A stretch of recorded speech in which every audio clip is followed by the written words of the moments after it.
Welcome back to Behind the Vocals. This week we are joined by the one and only Taylor Pace of Dissonation. It's an amazing episode where we talk about all things vocals, lyrics, even his vocal coaching, and much, much more. So without further ado, let's get into the episode. All right, we are joined by the one and only Mr. Taylor Pace of Dissonation. Sir, how are you doing? Welcome to the show. Thanks for having me. I'm doing great. No, thank you for being here. It's an honor to have you on. I'm stoked to chat with you about all things vocals because you do a lot of things and you have a lot of knowledge. So I'm stoked to pick your brain and see what we can learn today. I'm ready to open up the noggin. There we go. All right. Well, what I like to do first and foremost is give you the floor and let you introduce yourself for those that may not know as much about you or just want to learn a little more.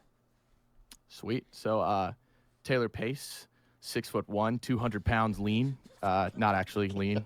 Definitely not lean. I'm the co-founder and throat player of my band Dissonation. And I teach people monster noises and make goofy, screamy content on the internet for a living, thankfully. I don't have a day job anymore, thank God. I used to sell cell phone service. That was not very fun. And I'm also about to be the fill-in vocalist for the band Cognitive on their upcoming tour with Obscura, Allegion, and Cryptosis. We're going all across the U.S. from basically beginning of March to mid-April. So if you live in the lower 48, we're probably going there. So get a ticket. Oh yeah, that's awesome. So how did the transition go from cell phone to online monster noise guy? Like how did that come about? And Yeah, so I, for a while, had thought about doing it. I've always liked teaching. I love to show people the stuff that I've learned. I don't know. I've just always had a knack for trying to teach people stuff. Like, it's just fun to me. And of course, my favorite thing in the world is metal music and scary noises. So naturally, I thought maybe I should teach people how to do that. But I didn't at first have a ton of faith that it was going to work out as quickly or as well as it has the past year. Basically, I was pretty depressed at that job. You know, my job was to drive around in a company car, and I would show up to AT&T internet installations or repairs or whatever. And then my job was to show up and be like, hey, I'm with AT&T. And they're like, we already got a guy. He's already fixing the thing. I'm like, yeah, but I'm like another guy. And they'd be like, well, okay. And then I would try to upsell them on cell phone service in their house, which was sometimes it was fun. I met a lot of cool people, but like it's sales. It's brutal. So I was just looking for an out. I was like, what the hell could I possibly do? And I had even been applying to go back to school for a master's degree in business, which I got accepted. I was going to go. Just mostly out of not knowing what the hell else to do because I didn't want to jump laterally to some other shitty sales position. But then I just like saved up enough money and then I just quit my job about a year ago. Like it was January of 2025. And I was just like, all right, I'm just going to figure it out. And I just started making content sort of for fun, which was more random at first. It was like a lot of just like general metal goofy memes. Like here's, if In the Air Tonight by Phil Collins, if the drums were written by a modern metal guitarist. So it was just and that was pretty fun. But then I started getting into like, hey, here's some educational vocal content. And that stuff blew up like crazy. And then suddenly I had a pretty consistent list of students that were coming to me. And then the rest is history. nice. That's awesome. That's really cool. And I don't know what stuff is blinking. I think we got like ghosts behind me or something. But dude, that's super sick.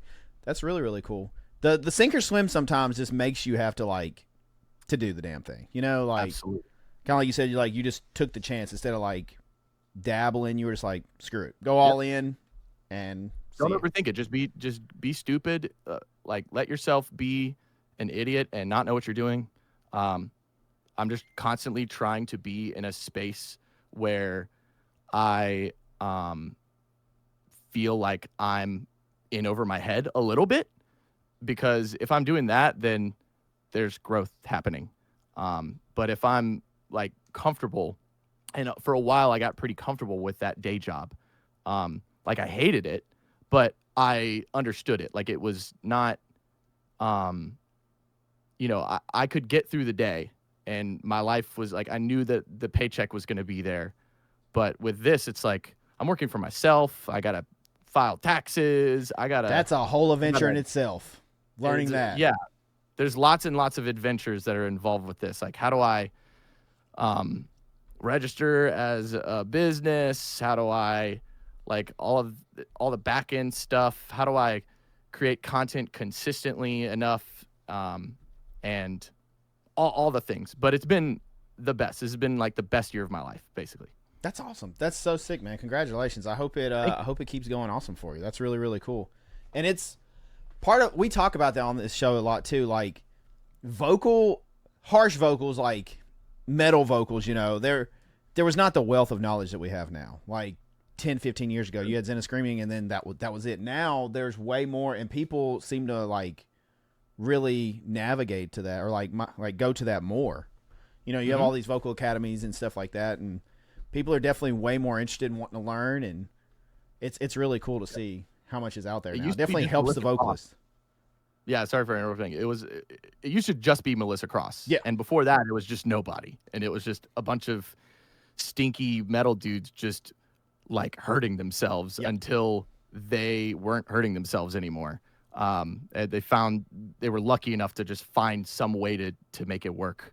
But the larger perception about it, even within the metal community and amongst metal vocalists, was that like you just kind of have to go through it, man. You just have to kind of hurt yourself and hope that it somehow works out. And now there's like so much dense technical knowledge, almost to a detriment. Like, I think people get really, really hung up on the taxonomy and terminology now, to a point where, like, I have to tell some of my students just make a noise. Like stop thinking about it and just see what happens. If it hurts, just don't do it that way again. Yeah. And you'll be fine, But yeah. It's crazy. Like you said, there was nothing other than Melissa Cross. It was, I mean, if there was a YouTube tutorial, it was a really piss poor one back then that they didn't know what they were doing. And it was just mainly, you would get tips and tricks from people that you're like, okay, I'll try that. May not work, may work. And that was it. Like, hey, this works for me. Try this. Hey, this works for me. Or hell, I don't know what I'm doing. I just go yell every night. So, I mean, it's really cool how it's evolved, but yeah, it's fascinating. And I mean, you can tell how it's evolved too. Look at the noises we get now, the monster noises they weren't even fathomable like 10 years ago. Yeah. Like, I'm an advocate for safe vocal practice. Of course, I'm a vocal coach. Like, that's the number one thing that I say all the time. It's like, if it hurts, stop. If it hurts, stop. But on the other side of it, we didn't get to Will Ramos fucking like, we didn't get there from playing it safe. Like, people had to kind of explore and experiment. And there's a way to do that safely in just small doses. But it is crazy how far things have come in just the past like 20, even like 10 years with harsh vocals. It's insane. It's crazy. Where are we going to be in another 10, 20 years? Like, what kind of noises will it be then? Who knows? Think of how far it's coming. It's nuts, man. Can't even imagine. I'm excited. It's chaos. I love it. Okay.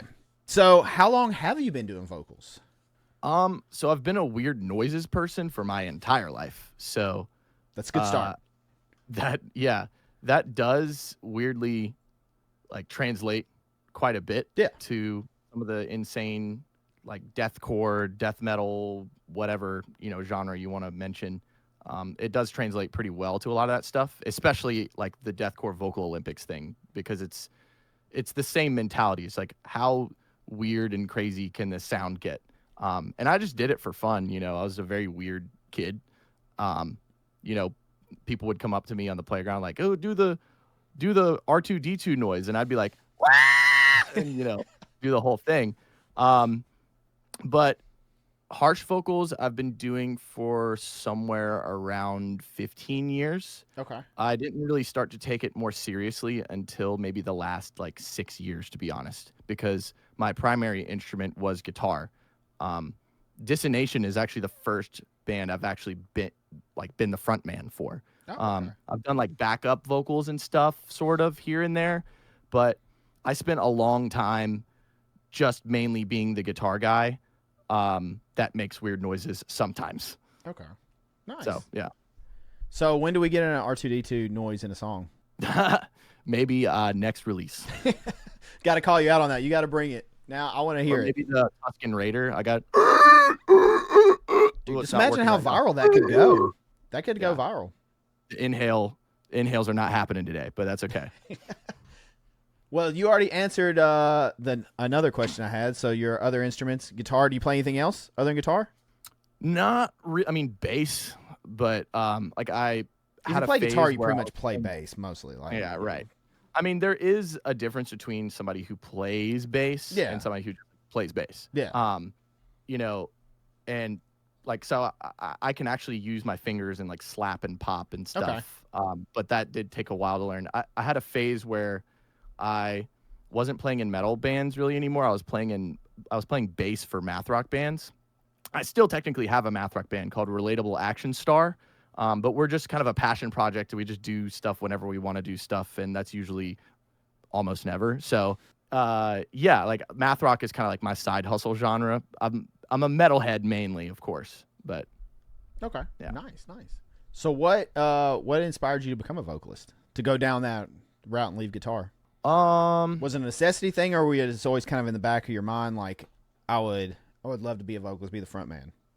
Yeah, it kind of happened slowly because the way I still listen to most music is through the lens of a guitar player more so than a vocalist. I mean, now I'm starting to shift that a little bit, but I rarely ever paid attention to like lyrics and stuff. I was just more interested in the textures and the composition of the music. That's one thing I like about metal so much, is that it just constantly is throwing so much at you, and there's a lot to digest.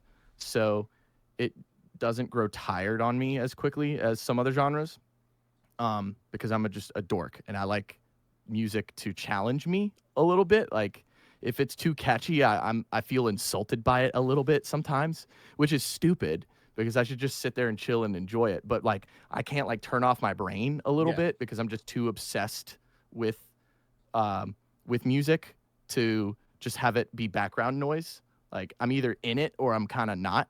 Yeah. But yeah, slowly over time, I started to realize that like my vocals were improving and that my palette was diversifying. I was like, wait a minute, I could kind of do this. And I'm the kind of person that likes to try out a lot of different stuff. Like I get bored of one thing pretty quick because I have ADHD. So I was like, well, screw it. Let's try vocals. But when I was forming Dissonation with my drummer, James, I was actually kind of torn between which instrument I was going to end up going with, because I didn't want to do both at the same time because that's extremely hard.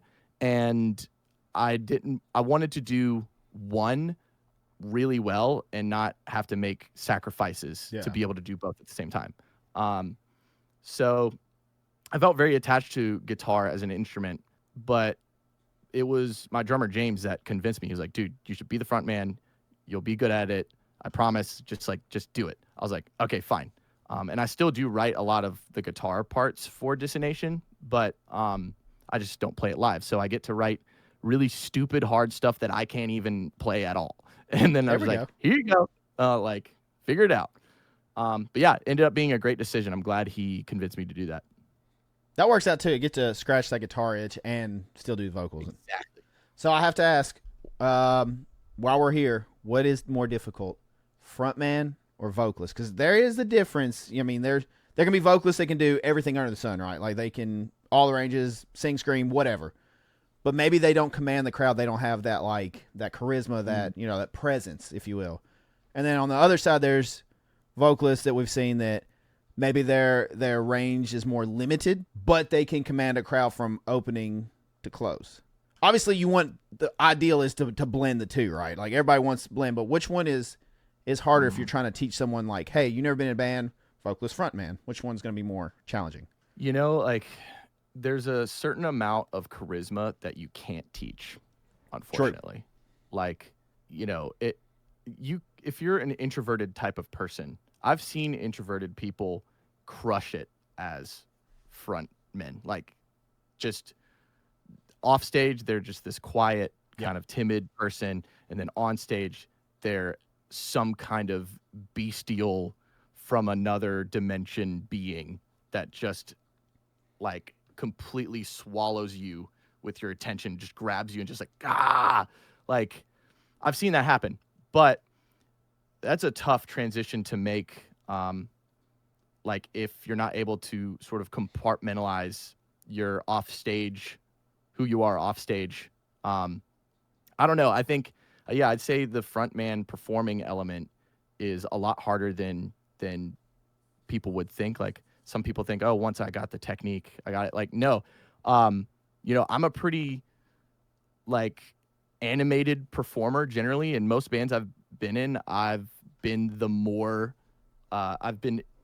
in motion than the other people in the band, just because I love doing that. Yeah. I'm trying to beat everybody. It's like a competition. Yeah. My headbang goes further, and I'm almost concussing myself on the ground, and then I'm coming all the way back up, and then my back really hurts after that. Yeah. But when I switched from guitar to vocals performing live, I had to figure out what to do with my hands. I was feeling real awkward because I'm like used to holding this thing, and I felt like pretty confident about my guitar stage performance. But like, what am I supposed to like hold the invisible orb? Like, I had to like literally watch videos of my favorite vocalists and like study the movements. I was like, okay, Will Ramos does like this spell casty thing or whatever. A lot of the black metal guys and death metal guys like to do this one, or the fist, or the behind the back, whatever. So I had to like practice in front of a mirror, like I'm some like teenage girl, like pretending to be a pop star type energy. It was weird, but it was worth it because it helped me like have more intentionality and fluidness to how I move on stage. Because I mean, it's like if you're learning and you go up here, it's like, well, I just need to scream. But then there's the periods you don't really think about, and you can rehearse like what is said between songs, but you don't want it to be too scripted where you're up there kind of like robot, like, hey, da da da da da da, whatever. Like, you want to connect, and it's like, I think there is a certain level of charisma and type of person that like you said, you can't really teach. You can get them to do it, and they can do it well, but there's different types. Like, to me, it's harder because you can learn vocal stuff, right? Like, you can go teachers and you can learn techniques and all that. But yeah, and I'm with you on the hand stuff. The hand stuff was me too. I went my first few bands, I played guitar very piss poorly, I may add, and then bass again, probably very piss poorly. And whenever I started doing vocals, I was just like not hiding behind an instrument. I was like, okay, I'm out in the front and I just have a microphone. What am I supposed to do? So I just started throwing my arms everywhere and doing it, whatever, just like going with it. Trevor from Black Dahlia used to do the spell casting too, and I always loved that. Like, he would just My best advice is just whatever you do, commit. Yeah. Like, if you start to do a motion and then you get that thought of, this is stupid, like, just send it even harder. Yeah. Be stupid, and then it can either become cool, because sometimes that will happen. It'll just break through whatever like stupid thing suddenly is like, well, that was actually kind of sick. Or it'll definitely be stupid, and then you can act like you meant to do it, you know? Just be confident in it. In a way, you did. Like, if you're confident in it, whether or not it's dumb and you're like, okay, that was a really bad idea, just, Yeah. I'm a dancing clown, and that's my job, to entertain people however. And if laughing at me is part of that, then that's fine. Like, I think as a vocalist and front person, one of the best like qualities to have is to not care that much about what other people think. Yeah. Because vocals, unlike drums, guitar, bass, it's a much more vulnerable instrument because the instrument is you. Yes. And people are watching you more than anybody else. So you can't hide. There's nothing you can really hide. You have to just let it all out. And those are the best performers, the people that are willing to be vulnerable. Yeah, 100%. Very well said. Very well said. I'm like you. I like to just go full send every show, and then I hurt awful afterwards. But that it's like that competitive edge. Mm-hmm. I wanted to leave no doubt, and I was like, I'm gonna be up here. I'm gonna headbang. I'm gonna jump around. I'm gonna do everything harder than anybody else, and you're gonna have to work for it if you want to beat me. Like I'm gonna full send it, and yeah, I was always miserable, but it is what it is. You have to do it. Okay, so when you were learning vocals, all those years ago, what were some early mistakes you made? The biggest mistake that I made was not believing in myself, which is really corny to say, but false chord screams came very naturally to me. Just the like that clicked with me right away. But all the fry and hybrid stuff, the more compression based techniques, I could not figure it out like for years and years and years. And I spent probably the first like 5 to 8 years ish of screaming only being the like low false chord guy. And today now, like a lot of the vocals I'm known the most for are these like more compressed highs. So the thing that I'm best at now is something I couldn't even do for the first like 5 to like 8 years of screaming.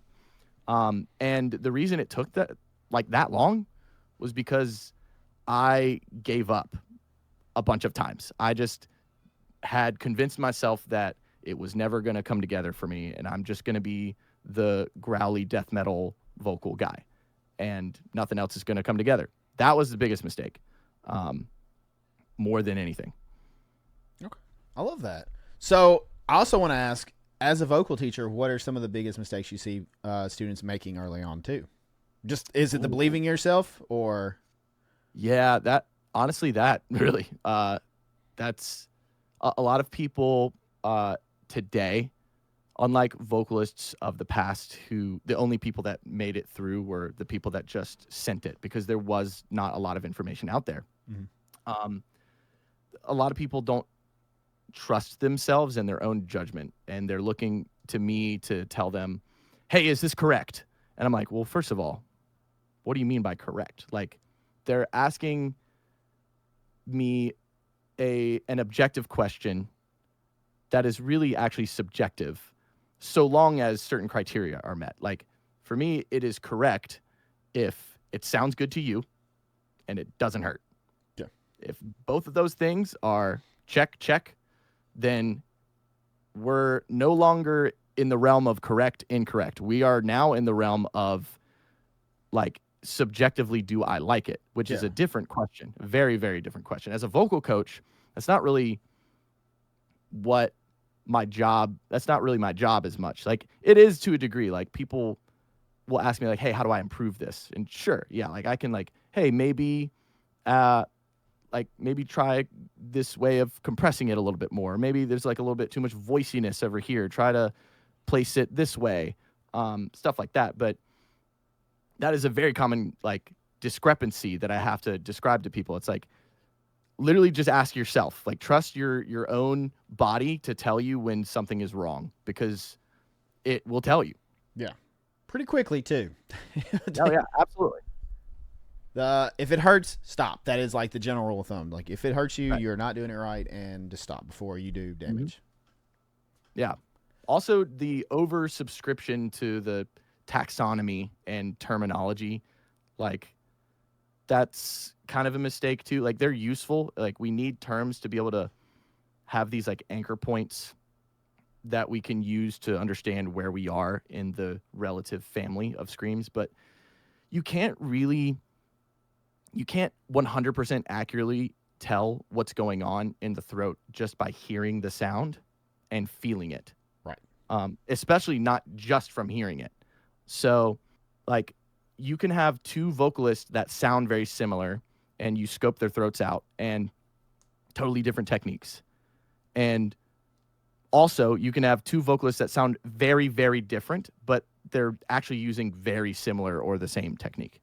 So it can be very deceptive.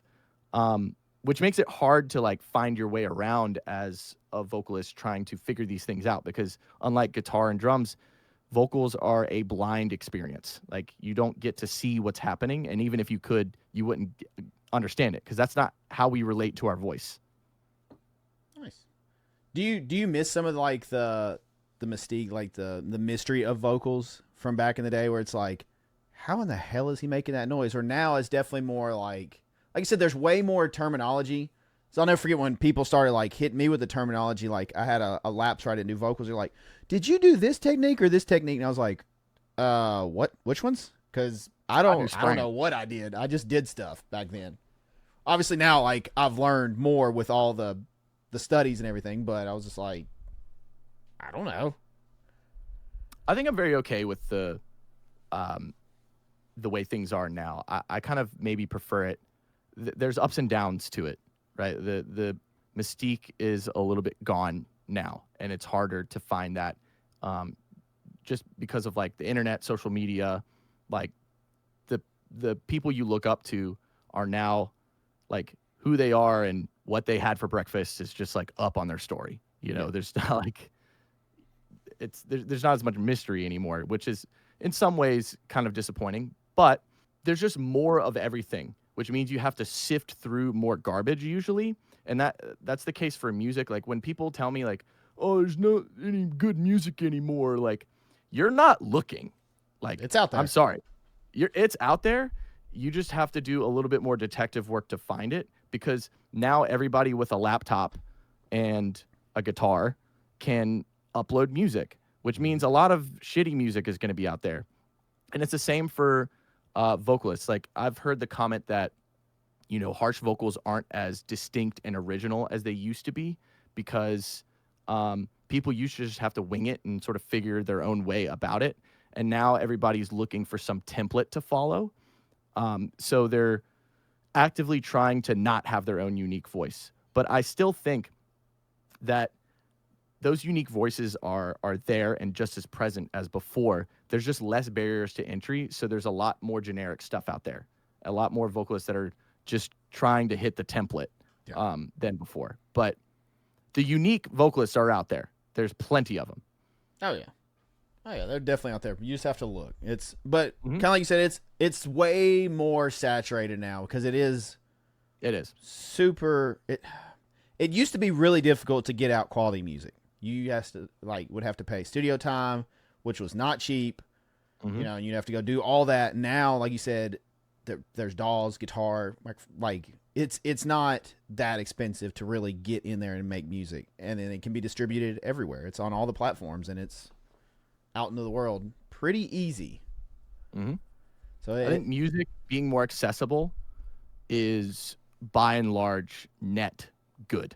You know, like there's downsides to it, sure, that are worth pointing out, but overall, I find it hard to subscribe to this idea that it's worse because more people have access to safe screaming technique and can sort of build upon a wealth of knowledge, rather than just like, yeah, let me just yell and figure it out and hopefully land on the right thing. You know, that produced some really cool vocalists, but I don't know. I'd much rather live in the world where this is more accessible to people. And, you know, as a vocal coach, I'm trying to contribute to that. Obviously, I'm trying to make this accessible to people because I want more people in the scene. I want more people at the shows. Metal has like such a common problem of like gatekeeping. And the reason people gatekeep is because they love it so much. They want it to remain this pure thing. They don't want people to be here just because they're grifting or they're not like authentically a metalhead or something like that. And that's like the common, like, name 3 songs from the t-shirt you're wearing, you know, like, yeah. I understand that sentiment because I'm a hyper nerd. Like I am, as far as like, I'm in the 7th layer of hell when it comes to metal. I listen to the most horrid, rancid stuff, you know, noise, gore noise, whatever crazy bands. Like I'm in it. But we need Sleep Token so that people can get started. Yeah. You know, you have to have your gateway bands and stuff. We need Bad Omens. You know, for me, it was Metallica and Linkin Park. Yep. So Like every super elitist, gatekeepy metalhead that it's like, I only like grindcore and all that metalcore stuff is pussy shit. Like anybody who says that, like probably started on some pussy shit. I'm sorry. That's how that works. Like, and that stuff is good too. Like I still love Linkin Park. I think Sleep Token, although they're not like in my listening rotation, when I peep in for a second, I'm like, I could see why this is popular. This is actually pretty sick. Like they got 8-string guitars, they got cool masks and stuff. Like this is actually pretty well done for what they're going for, anyways. So I have to say something. I've been wanting to say something, but you were talking about like how you dive into music when you listen, like complexity of it, and, like dissect it. The shirt you're wearing, that has to be a band you love to dissect. Buster stuff, like you have to. Like it's dude, that stuff is insanity. It's the Thal stuff. I mean, dude, I've got a Thal flag. There we go. There. I've got Contortionist, Monuments, Veil of Maya. Nice. That's my band stuff. And yeah, there's like a Thal flag and a Tesseract flag. I'm just a big prog nerd. If it's weird or obtuse, angular, odd rhythm stuff, I really, really love. And I try to incorporate that a lot into Dissonation, just like odd timing. Yeah. Fuckery. But yeah, Humanity's Last Breath, one of my favorites for sure. Like the production is just bigger than anything that exists. That's Buster, right? Buster does it all, the production, doesn't he? Yeah, yeah. And he does all the production for Throne and Viljarta and like tons of bands. That dude. Tons of popular bands. So if Buster's a guy that you don't know about, you have heard his music. Oh yeah. You've heard shit. If you haven't heard his music, you've probably heard a band he's done music for, like he's produced. Yeah, that's more what I mean. Like you've heard his production. Because it's insane. And I love how Viljarta and like Humanity's Last Breath, or Thal, all that, but then Throne is just not. He's on drums and but they blew up quick. Like it was crazy. Yeah, the formula that they have going is great. Like it's not a formula that like entirely reinvents the wheel, but there's enough like new flavors and like built into it that it's it catches the ear a little bit more. And of course the production is just so massive that you can't possibly ignore that. But like 2-minute songs just in and out, like no time wasting. Straight to the point, short attention spans. It's just pissed. It's perfect for like lifting and stuff. And they were doing straight singles, right? And then they released, was it a record or an EP? Record, right? Yeah. Yeah. I saw them play live and on a headliner tour they did, and they played every song that they had. And people were like, encore! And I was like, dude, that was all of their songs. Like they don't have any other songs to play. That model though, it's crazy that kind of is sort of how the model is now though, with like the singles and like kind of just releasing in increments. Yeah. Instead of just like 2 to 3 singles and then a record and then tour, and promote that record, then rinse repeat. Yeah, you're wasting time. You're losing retention. Yeah. Go now. They were dropping songs every couple months. They would drop like a new song and then new song and then. Mm-hmm. I mean, it's. Yeah, because I mean, with Viljarta and Humanity's Last Breath, those projects are more brainy and like cognitive, so they have to spend so much time tweaking and manipulating things to be this exact thing. But in Throne, it's like a lot of the riffs are riffs you've probably heard something approximating that in other bands. It's just like power chords, slammy stuff, and then some pissed off vocals about how this guy like hates his life and himself. Unfortunately, I hope he's okay. But the lyrics do not beget that vibe. So, but yeah, Throne is just awesome. I keep going back to them so consistently. We have to, while we're talking about Buster, we have to bring up, what about how he plays his guitar? Dude, it upside down. Yeah, I know. Lefty. Every time I see that, I'm like, that makes my brain hurt. Like that. Yeah. It makes my brain hurt to look at left-handed guitarists just generally. No offense to any lefties out there. like I feel for y'all, because you walk in a Guitar Center and the only guitars that you can use are some shitty Epiphone, maybe a Fender, maybe a like cheap Schecter, you know, or Ibanez. Like there's nothing, like 99% of the store is right-handed guitar. So playing the guitar upside down, I get that. Like that, like you're gonna have access to way more guitars that way.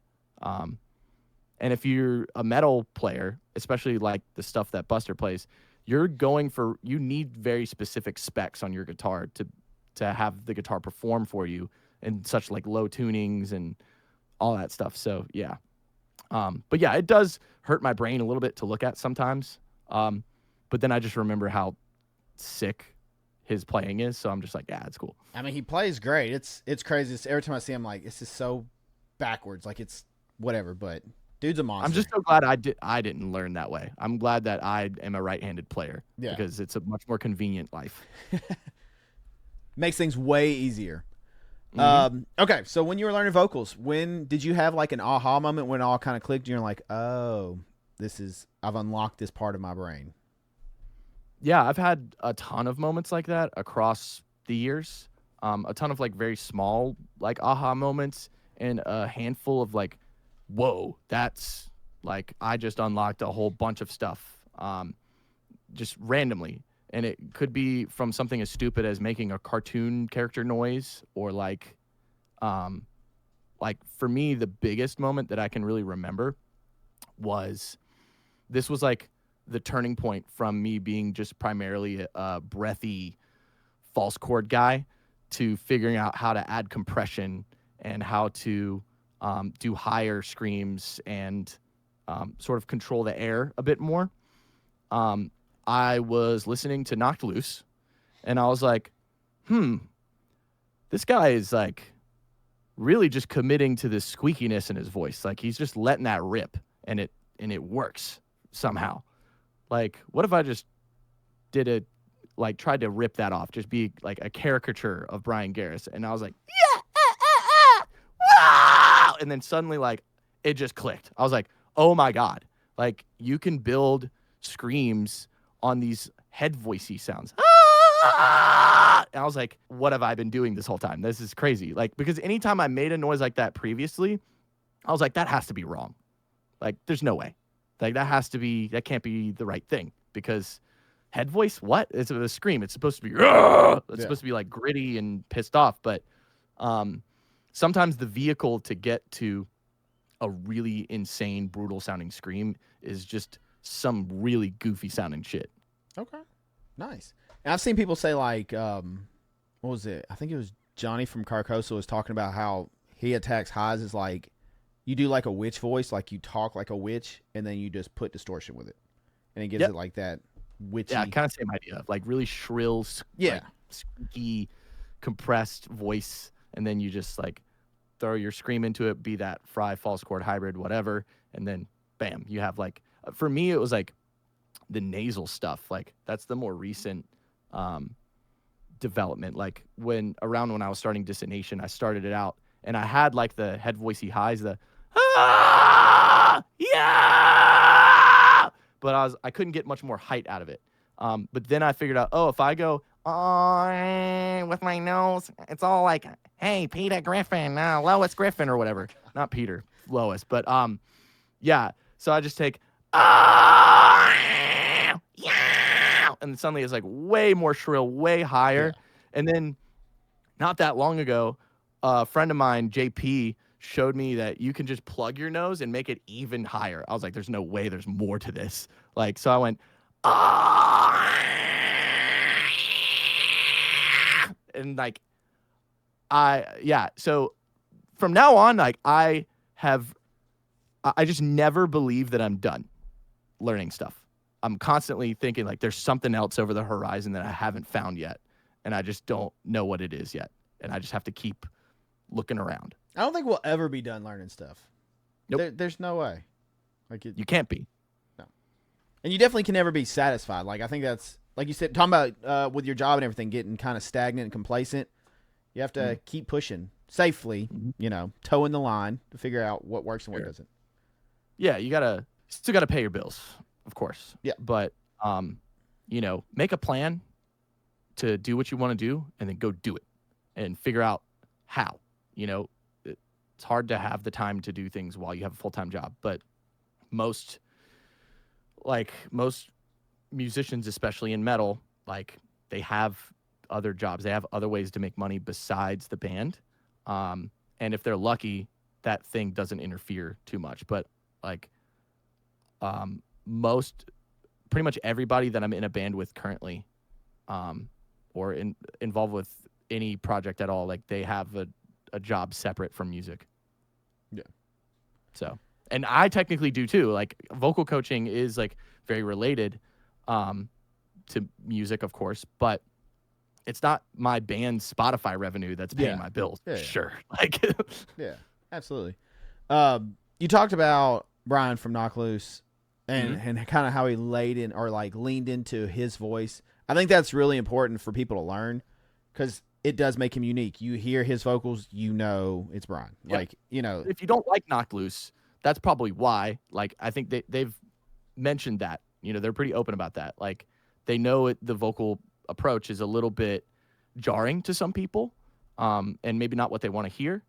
For me, I love it. I think it works great, but leaning into the individual qualities of your voice will help you stand out a lot. 100%.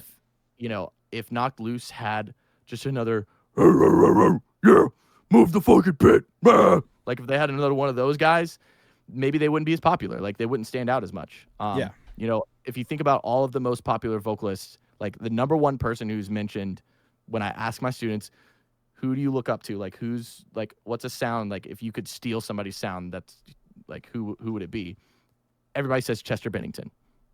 Everybody says, and he sounds great, but it's very nasally. Like, a lot of his stuff is not stuff that people would normally lean into. Same with other vocalists of that era, like Surge from System of a Down, Corey Taylor, Jonathan Davis. All of the most affluent vocalists have something that is different about them that other people don't have or are too afraid to lean into. Yeah. One thing I always preach is it's good to take influence, right? Like, if you love Knock Loose, if you love Corey Taylor, if you love Phil Bozeman, whatever. It's great to take influence, be like, I like what they do. And you can do similar to them, but don't model your entire range after them. Take that influence, be the first you. Like you said, like, exactly. Brian wouldn't be, I'm going to say Knock Loose would not be there without his vocal style. Like, everything is going together for a reason to get them to the level. If you have vocals from whatever, just a normal hardcore band, it would not have stood out as much. They would have, been more in the crowd, if you will. Yeah. Nothing is more tethered to the identity of a band than the sound of the vocals. Yep. Like, if you think of Michael Jackson's music, like, you don't think of, like, the way the drums go. You're thinking of like, you're thinking that. That's your next breakdown, by the way. It's so distinct, right? And you think of Led Zeppelin, Robert Plant's voice, who sounds like that. And there is a guy who sounds like that, Greta Van Fleet, and everybody shits on him for that, because he's like he sounds great, and the band is clearly, like, full of talent, but just copycatting an existing sound is just not a good way to go about things. Like, it's obviously, it's hard. You're not going to craft your sound out of thin air.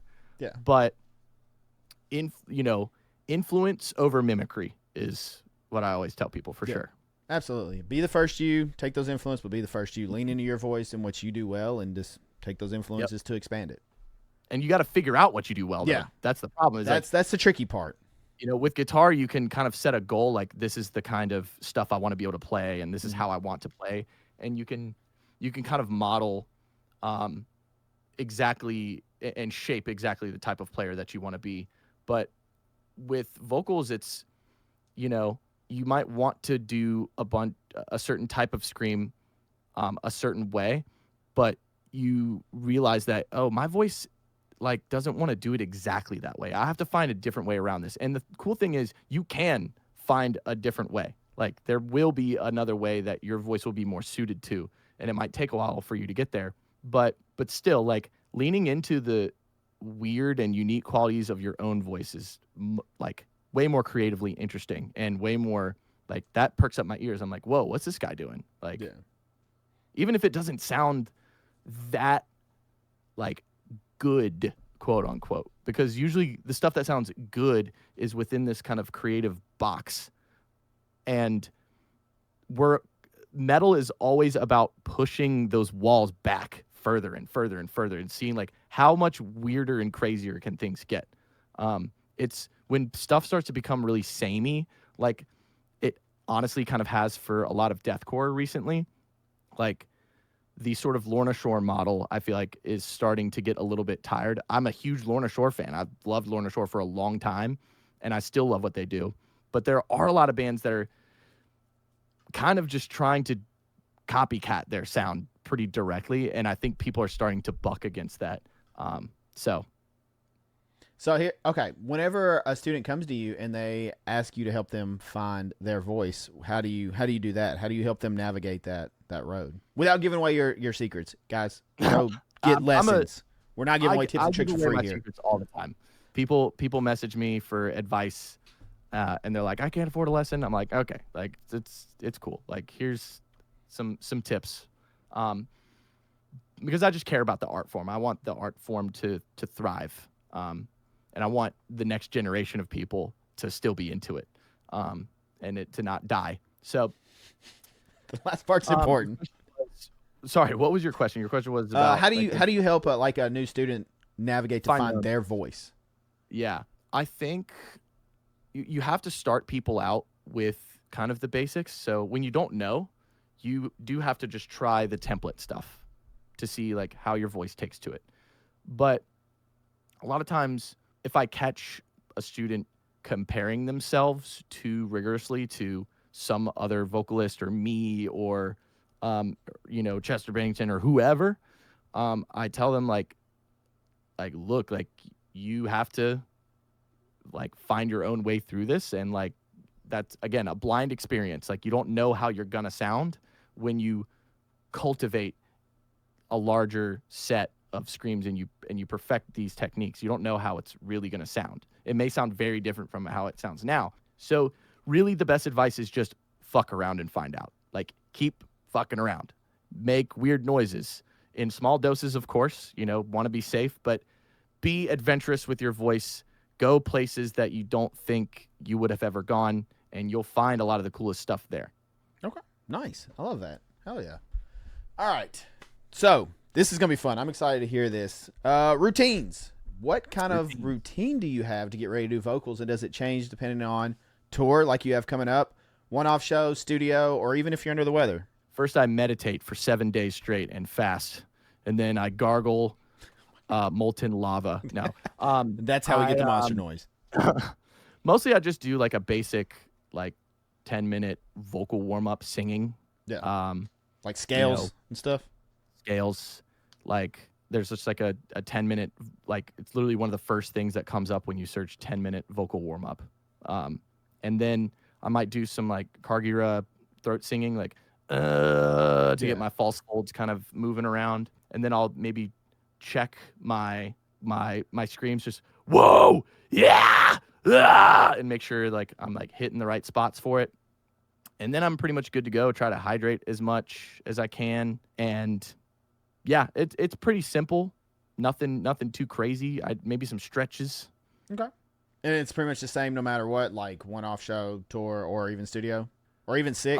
Yeah, relatively. It's pretty much the same. This tour that I have coming up with Cognitive is going to be the first time I've done that many shows. Like I've done small runs before, but I've never really.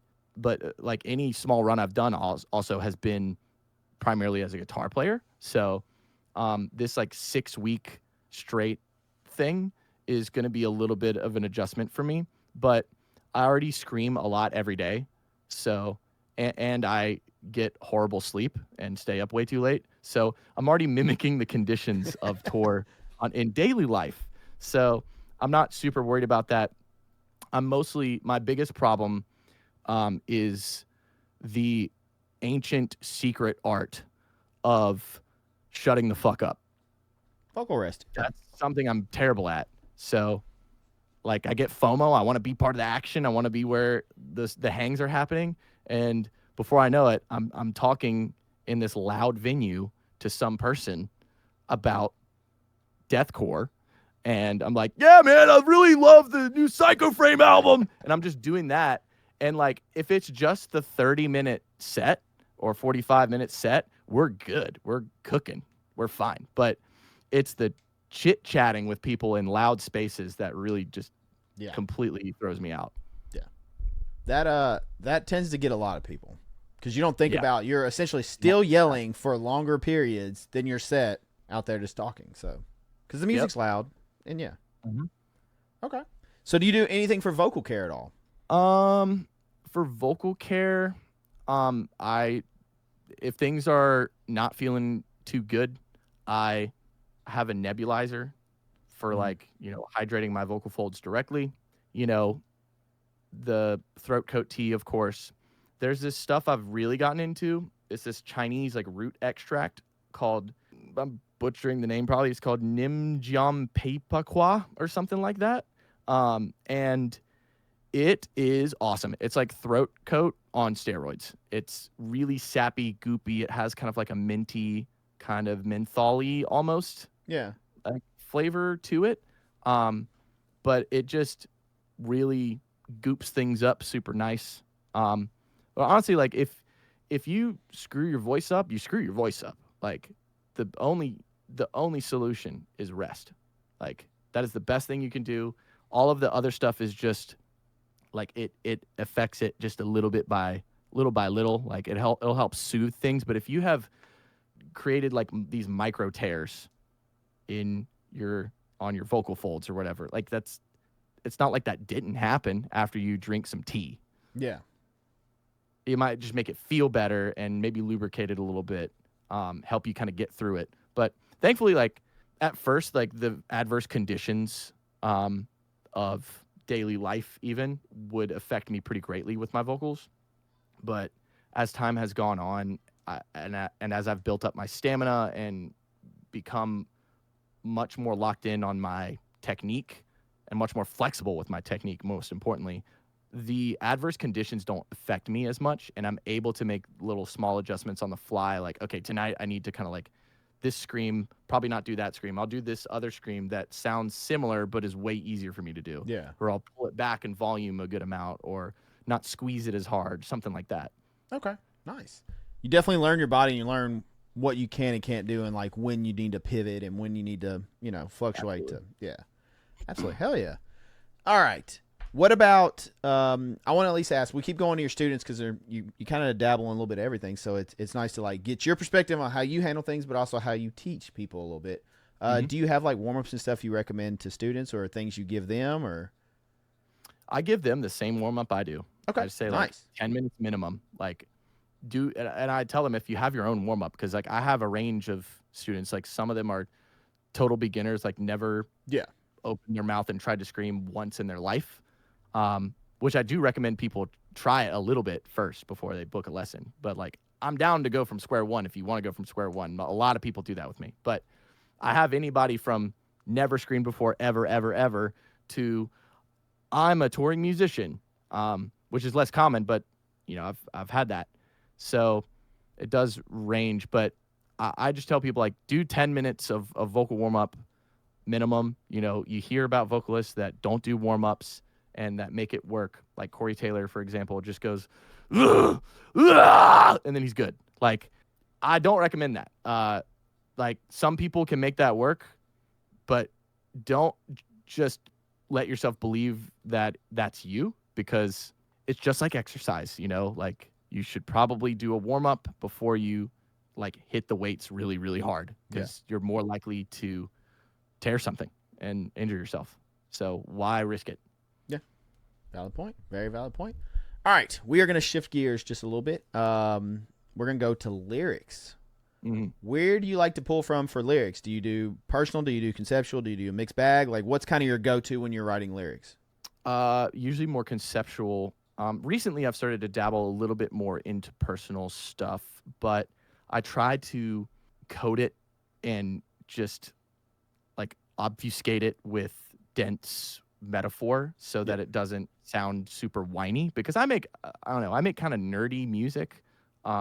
It's not super like emotion driven. I don't like to feel like I'm complaining about my life, and metal music needs to be kind of negative. So usually what I do is I'll take I pull a lot from philosophy stuff, a lot of analysis of the human condition type things, and I throw away any and all positivity and optimism that I have in my actual real world perspective on humanity and or any topic, and I just let it sink into the darkest pit of nihilistic despair. And that works really well for the kind of music that I make. Even if it's not, even if it's kind of an exaggerated negative representation of what I actually think. So it's a lot of like, humans are worthless and we are garbage and we don't deserve to exist, kind of stuff. A lot of future dystopia, like pointing at the flaws of humanity kind of stuff. I definitely stay away from like modern contemporary politics, but philosophy is like just on the other side of that sometimes. So, but I don't really want to alienate people. I'd rather ask people like to question their own thoughts, and rather than tell them what mine are, specifically, right? I think that's, for me, that seems more artistically interesting for what I want to do. I listen to a lot of bands that are more like directly political, like, hey, here's this issue and here's what I think about it. And they can say something profound that way. But I have a hard time with that, and it just doesn't really click with me. So, yeah. Okay, nice. Do you have some lyricists that you look up to or that you admire? Yeah. I think my style is pretty close to kind of how Meshuggah does theirs, because Meshuggah is like my favorite band, so that makes sense. I just love their like very abstract dystopian kind of imagery that they have.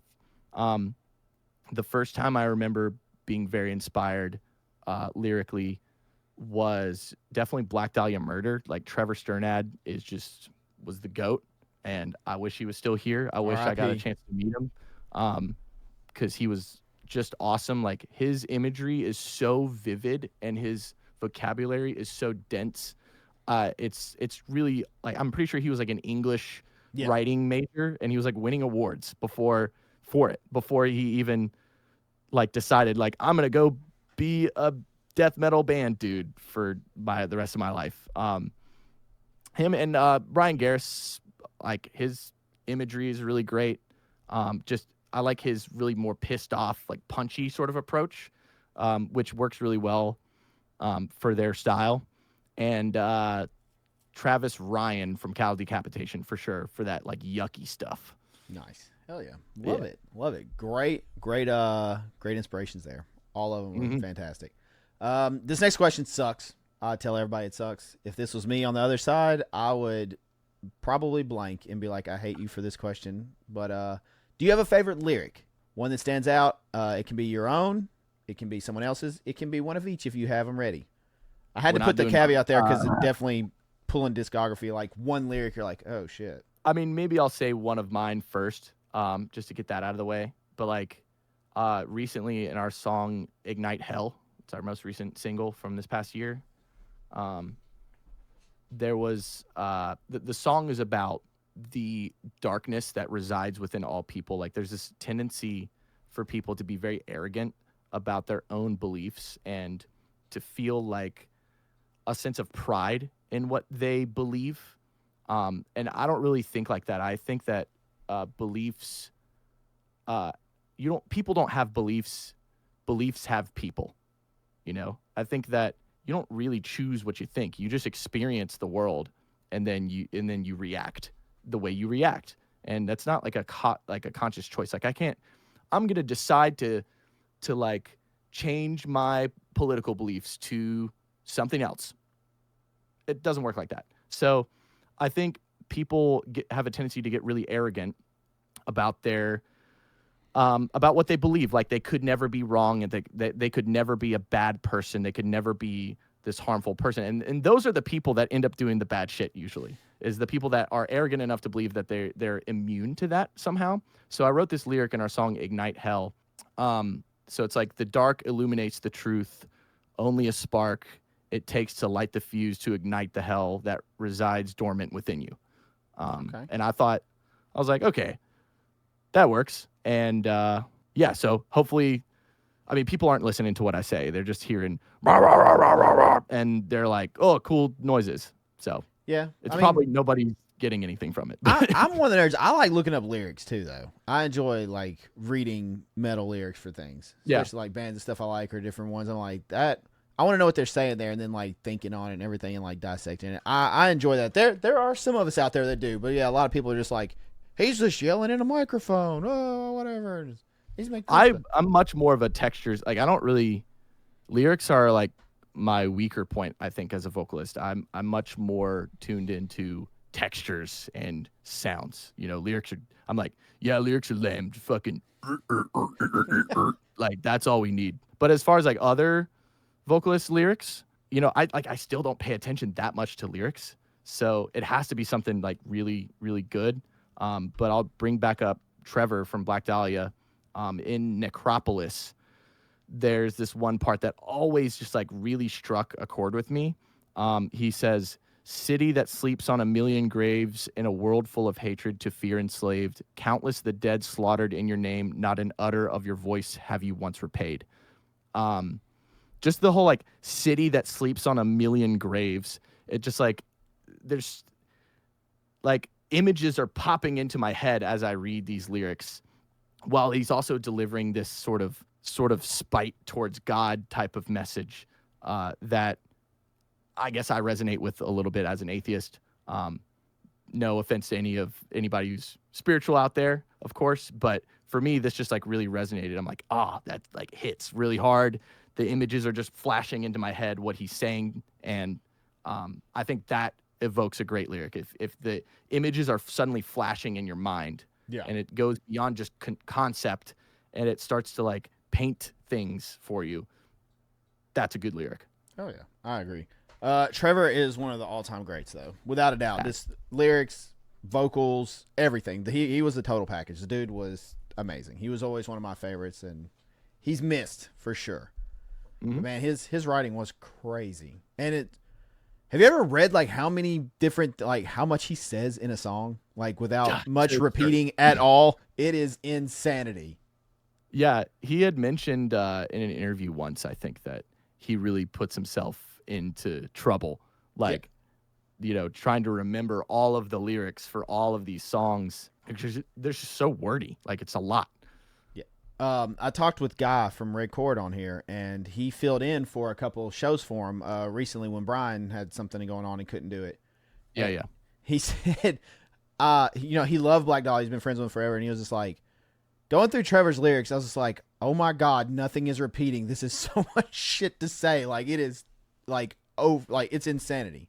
It reads like a story in Old English a lot of the time. It's so good though, but that's what made him unique too, though. Like, it's true. That and vocals, those. I always loved his highs. His highs are always like. His highs are great. And also the thing beyond the musicianship, the lyricism, and everything, I was really magnetized and have always been very magnetized to Trevor's presence as an individual, like the personality that he conveys, this like really fun loving, kind of goofy, but really wholesome dude who just likes metal. He just like, he felt like just somebody from your hometown, like your buddy, you know, like Trevor's persona, and you know, I never knew him personally, but like it did convey an energy of like, I know this guy. I feel like my parasocial like attachment to him was pretty strong, and I wept when he died, which does not happen with like a lot of other, you know, musicians I look up to. But something about him, it felt like we really lost somebody significant, like a pillar like of metal, somebody who really carries the flag. or the flame or whatever the fucking, euphemism is. But yeah. He was also an encyclopedia of knowledge on metal. That dude knew so much. I will say I got to see them and meet him once. And he is what you saw online, like in person. Like we got to the show and I was like, I wonder if Black Dahlia's is everything you saw online was they were just fun loving, they were goofy, they were always doing something stupid, running around, and got to the venue and Brian comes running through the thing like shirtless and Trevor's doing, and I was like, yep, they're pretty much what you saw online. And then you meet him and it's exactly what you expect. It was awesome. The stage banter too, like show me your muscles, or like on the count of 3, everybody fucking fart. 1, 2, 3. Like it's just awesome. Like I think a lot of bands take themselves a little too seriously. Like, all right, guys, we gotta go to an abandoned warehouse or something and let's post up like this and look all mysterious and moody. I'm like, I'm bored, dude. Come on. Like, give me, like, Dissonation's music videos are all silly. We may do a serious one at some point and, whatever. But, like, our first music video was us dressed up as cowboys on the back of a semi-truck, truck bed.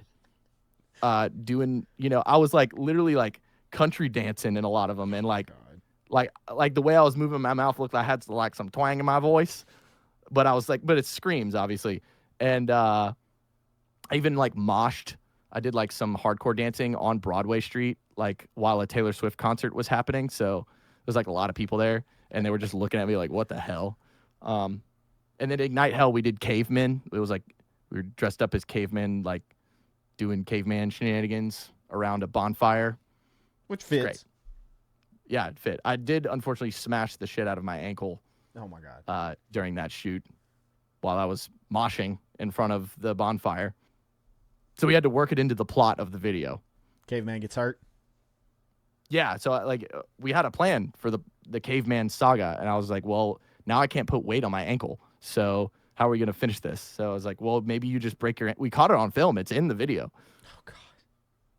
Yeah. And there was also a point where I caught my hair on fire. I was waving around a torch, and a fleck of the torch fell into my caveman hair. Oh my God. And it was like 4 a.m. So, and we were just exhausted. We had been filming all day, and I just didn't even register. Like my drummer was like, "Dude, your hair's on fire." I'm like, "Huh?" He's like, "Dude, your hair's on fire. Take your wig off. Your hair's on fire." Oh my God. That's awesome. To your point though, Black Dahlia they were. To my knowledge, they were one of the first bands to, like, death metal bands to not do the serious. Like, they were just like, I've watched that documentary of them too many times. Like, I used to fall asleep to it constantly. But yeah, they would come out in, what was it, Hawaiian shirts and stuff. And, like, they're like, we're dudes that like to have fun. We play death metal. That doesn't mean we have to come out and be like, everybody die, like, whoop everybody's ass. Like, I'm a tough guy. They were just fun loving dudes. And that's, I mean, even the whoop ass shit, like even the, like, all right, we are disembodied fetus juice or whatever. There is an element of that is silly inherently. Yeah. Like inherently silly. Like maybe back in the 80s with thrash and like the early 90s death metal, there was an element of like, whoa, this is really scary, guys. Like this is, oh my God, but nowadays, like, you can't do that and not be kind of like, like they're behind the, whatever image they're trying to project. Like all the dudes in that band are laughing when they come up with these names for these like brutal, death metal songs and stuff. Like in deathcore bands, like constantly cite the same thing of like, when we know we have like a sick riff, when people just start laughing, like when everybody in the room is just like, dude, what? Yeah. That's great. Like that's when you found something. So there's an element of humor, I think, embedded into the DNA of this music because it's so over the top and so ridiculous that it like transcends the seriousness to some degree. So I love to embrace that part of it. Yeah. Hell yeah. I love that. I love that mentality. That's awesome. Yeah. Okay. Tips for new songwriters as far as like lyrically, patterns, flow, cadence, all that good stuff. What kind of tips can you give new songwriters out there? Have a good instrumental to start. That helps. Whether you can control that or not, may differ depending on what kind of role you have in your band. But when I write lyrics, the way I go about it is I have a notes app, on my phone, right? Mm-hmm. Like everybody does. Whenever I get a jolt of inspiration because I'm watching a YouTube video or I hear somebody say something and it triggers that thought, that like moment of inspiration in my head, I immediately go to this like lyrics brain dump super document that I have in my phone that is pages and pages and pages long, and like a lot of it's just slop, just like brain farty slop that I'm never going to use, but it keeps me like moving with my creativity. And so I'm not letting it like lie dormant for too long. Like you got to kind of, creativity is a muscle that you kind of have to keep up. It becomes harder to get back into it if you take a really long break from it. So whenever I get an inspiration thing or whatever, I just start jotting down some ideas, and maybe I'll jot down a few lines like that I might end up using. And then when I go to a song, like, okay, we have the instrumental done, time for lyrics. I will try to feel like, how does the song make me feel? Like, okay, I think it would work good for this concept. And then I have to kind of reshape the lyrics I've written so far to kind of fit the rhythm. And, our band is like really odd with rhythms, a lot of polyrhythmic stuff, a lot of dense instrumentation that's hard to find space for vocals over. So it can be a challenge to like reword things to fit. But one trick that I have is you kind of hit record and you just kind of go, and you just kind of like BS your way through it with grunts and growls and screeches and whatever, based on whatever feels right from a flow standpoint. Mm-hmm. And then you try to fit lyrics to that. Yeah. And that is a helpful like writing mechanism that I know a lot of other people use as well. Mm-hmm. Yeah, I've definitely heard that and use that myself, just to get like the pattern of like, all right, I need to fit that into like, I need to make these words fit into this somehow, or make this sentence go and all that. Okay, nice. The creative thing too, like writing ideas as they come to you and just like kind of keeping that going is great, just because it helps avoid some writer's block, because you can go back to reference that and maybe that will spark more of a thought off this line. I really like this line. This inspires this, whatever, and then you can go to it. And for everybody out there will be shit. You will write down shit. There will be stuff that you're not going to use. It is not great, but you have to get through that to get to the good stuff that you will use, and it's just put it all out there, good or bad. Keep writing it, keep getting the ideas. And then, yeah. If you think you suck, prove it to yourself. That's something like Dan Harmon, or the one of the Rick and Morty guys. I forgot what his name exactly was. I think that's right. He said, if you are getting writer's block, prove that you suck. Because the answer is just to do it, right? Like, it's always to do it, because you never really know if something is going to be good or bad. Yeah. Like, you might be not feeling particularly creative. You might not feel that jolt of inspiration when it's crunch time. It's like, all right, studio time is booked. Like, you got, or maybe not. Maybe you like need to set your own deadlines, which is even harder, honestly. Because like having deadlines helped Dissonation really get things going. Because oh my God, like, we started in 2021, like late 2021. So really more like 2022. And then we had put out one single, and then we put out another single, and those were doing pretty good, especially the second one. And then out of just nowhere, we got offered to play a major festival, Louder Than Life. Just like, we hadn't even played a singular show yet as a band. We had been a band for basically a year and some change. Mm-hmm. And we were getting offered to play like one of the biggest rock and metal festivals. And it was that was insane. So that entire year we had to grind and crunch and just get stuff done, because we needed to have enough music to be able to play a set at a bigger show than any of us had ever played times 10. And that's still the biggest show we've ever played. Like, the first show we got booked for, technically. We played some shows leading up to it to like warm us up, obviously. Yeah. But like, that entire year was like, fuck. We got to get this done. Otherwise we are screwed. And that did help us get a lot of stuff done. How was that show? It went great. There was a certain point where I was standing backstage and I was like, you know what? I have prepared as much as I possibly can prepare for this. It's either going to go great or it's maybe not going to go as great as I hope. But whatever's happening, it's happening. So let's just try to enjoy the moment and do what we've been practicing.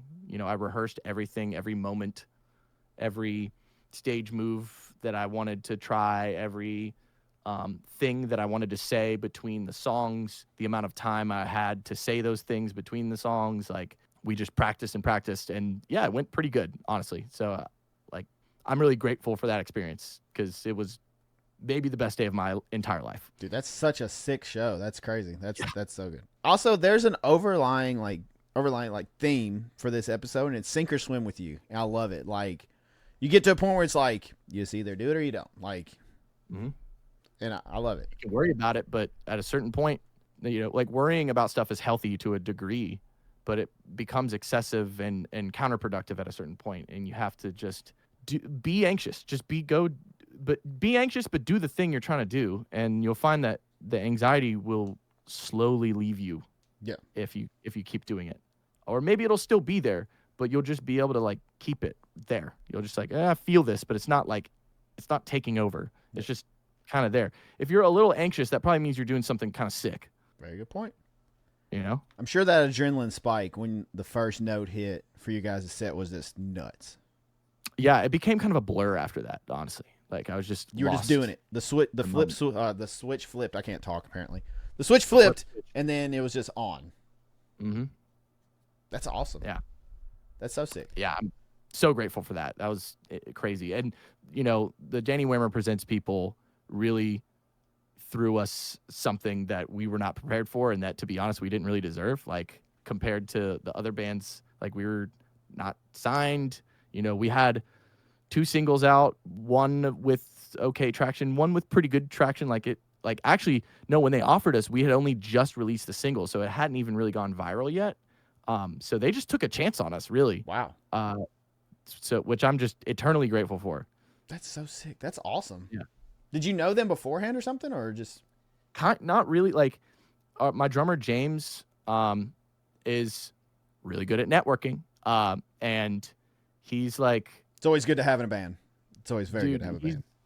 Like, this Dissonation would not be anywhere close to where we are now, and we're not like huge or anything, but we've gotten to do some things that I never thought that I would do, and without him, they would not have happened. And without him, I may have not chosen to be the vocalist, and may not be a vocal coach right now. Without him, I don't know where my life would be. Basically he was like the Danny Wimmer Presents people, the people that run Louder Than Life and Incarceration, and I think Welcome to Rockville, and maybe some other ones. They have a Twitch channel called That Space Zebra Show, which they actually just, I think, started back up kind of recently. And they would regularly host like contests and different things for smaller acts to sort of participate in, to try to get out there and get noticed. And a lot of times it's contests for a chance to play at Louder Than Life, one of the smaller stages. And we were entered into that, but he had shown up a couple times in like drummer competitions on there, so they were familiar with him, and they were particularly familiar with him because his name is James Hunt and his dad's name is Mike Hunt, actual name, Michael Hunt.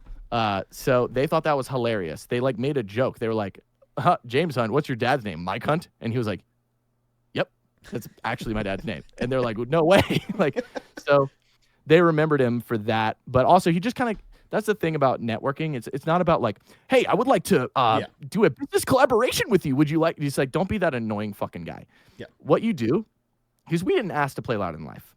We just were hanging around. That's all you got to do. Show up to stuff, shake some hands, remember people's names, smile, and shoot the shit. Yep. Be fun to be around. There's lots of talented musicians out there, so they can afford to do without you if you suck to be around. I'd much rather play a show with a bunch of bands that are not as good, that are cool hangs, than a bunch of like annoying, difficult to work with people. Yes. You know, so yeah, we just he got us on the stream for like an interview when we premiered our song, and then they just said, "Hey, do you guys want to play Louder Than Life?" And we were like, "What?" That's crazy. So- That's so sick. You brought up a very good point though about networking. People need to remember, you don't go into meeting people and like trying to get your name out there by, hey, what can you do for me mentality. Yes. You just go meet people. Just go. Yep. Don't go, I'm in a band. Can I do this? Whatever. You just talk to people. Get to know them. They'll figure out you're in a band. It may come up in conversation. Then it can go from there. But don't just like, hey, what can you help me with? Yep. And that goes a very long way within the industry. Like, you'll make was at connections NAMM. that, you know, you could just be homies for the next 10 years, you know. Exactly. Or 5 years down the road, they could be like, hey, would you like to do this? Would you like to go fill in, do vocals and do this? Would you like to whatever, fill in a guitar? Like you never know what can happen from any single connection. So just be a good person, be humble, Be chill, be like water. Go flow with the situation. Don't overreact to things. Like, yes, like being in a band often sucks. It's annoying. Promoters like not doing their job. The venue sucks. The sound sucks. This, that. Like, I'm hungry. I'm tired. I'm blah, blah, blah, blah, blah. Everybody's feeling the same things. Yep. So, you know, make the most you can of be it. like, oh man, it's chilly out, you know. But if you're that guy that's like, God, it's so cold. I just wish it wasn't so cold. Like, that guy's like so annoying. Nobody wants to be around that. Yeah. So just show up to stuff and hang and be fun to be around. Like, that is the best networking tool that you can have. And guess what? It's also fun. It's also very fun.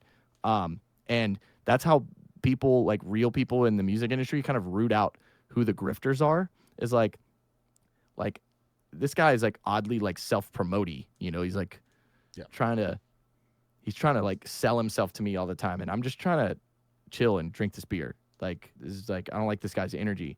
Like, I went to NAMM a couple I wanted to weeks ask ago. about that actually, how that was. Yeah, it was awesome. It's very noisy. It's like, imagine.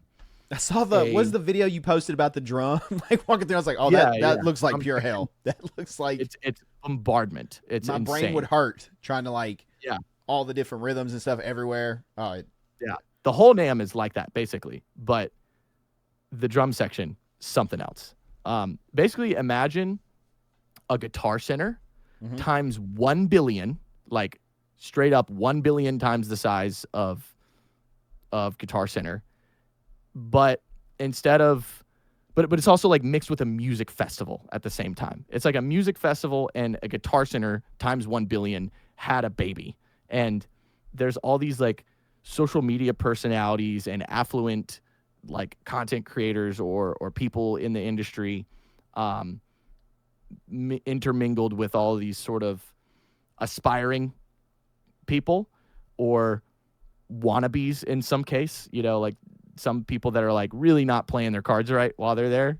And like I was like, it was like a day or two, it was like 2 days before NAMM even started, and this guy comes into this coffee shop that we're in, and he sees that we have our, like, we just had gotten our badges or whatever, and this guy immediately starts jumping into a pitch like, hey guy, how y'all doing, you know? And he's like, I want to tell you about this new DAW that I'm working on. Like, I was like, all right bro, like the shit hasn't even started yet, like let's calm down a little bit.